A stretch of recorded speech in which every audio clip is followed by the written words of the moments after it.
So loop 2 is all about reinforcing the ideas behind the habits you want to try create. So it's about finding things that you can do to try and move the dial in a positive direction for your life, and then loading in the reasons why you want to be focusing on that, and cutting enough loops of that thought so that the repetitions load that thought as a habitual way of thinking. Whether it's you need to start a new diet, whether you need to exercise more, whether you need to pay more attention to your kids, whether you need to work harder, whether you need to stress less, whatever it is, you can catch yourself in the moment, and then you're going to memorize the reasons why you want to be focusing on that and why that's important to do in your life. And when you get enough repetitions in of that thought, then when the resistance comes up, your mind just instantly goes bang, bang, bang, and these are the reasons why we're doing what we're doing, and you take the action for free.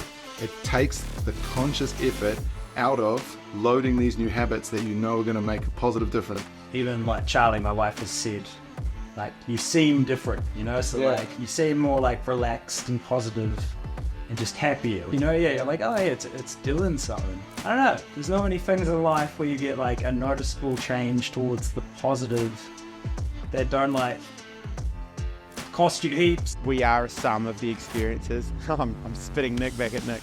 We're the sum of our experiences to date, and the key thing is not just our experiences, is how we perceive them.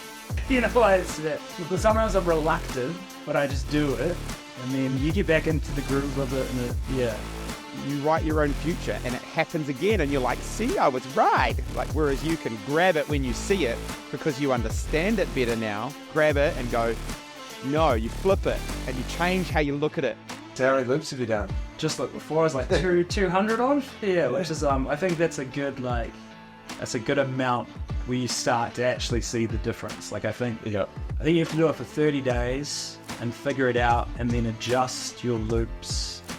Probably I adjusted by like day 3 I changed some, or like day 7 I changed them again, moved a car. I had like, if I'm looking for the negative all day, traffic, whatever, no coffee, work sucks, negative, and then this overwhelming situation happens at home with everything's happening at once, and I've been primed on negative all day, it's not going to go well. But if I prime myself all day to try and find little moments that I appreciate and not get wound up, and just being neutral, then when I come to that situation that's overwhelming at the end of the day, I'm coming at it from like a whole different place, and this is like where those 1% stack, right?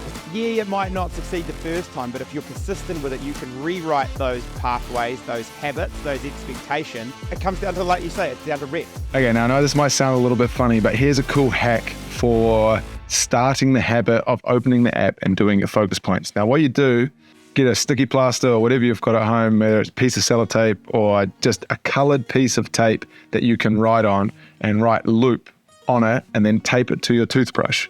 And then when you go to grab your toothbrush, you're like, what the hell? And create the first bit of momentum. And then once you're using the app and you pick some focus points that are meaningful to you, you will start to change your actions within your life, and then you will get the outcomes that you're looking for. But unless you can start the habit, you won't look at the app, and then it will snowball. It won't even work for you. So attach your new habit that you want to try and create of looping and opening the app to something that you already do consistently, so that you don't have to add anything new. You just piggyback off what you've already done.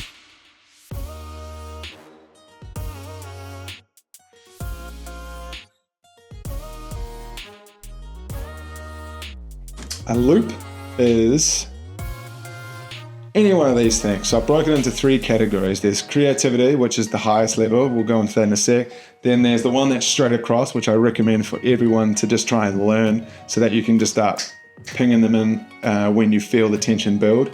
And then the final step is humor. And so worst case scenario, if you can't be creative, you can't zoom in or out, you just at least can have a sense of humor about it and go, well, this is my situation. And once you've decided to have a sense of humor about the situation, that already has added a little packet of energy that you can then use to start solving the freaking problem. So the next one is zoom in and zoom out.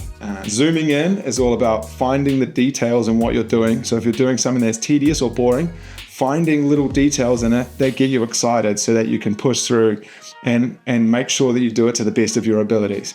Zooming out is when you notice all of the pressure on you.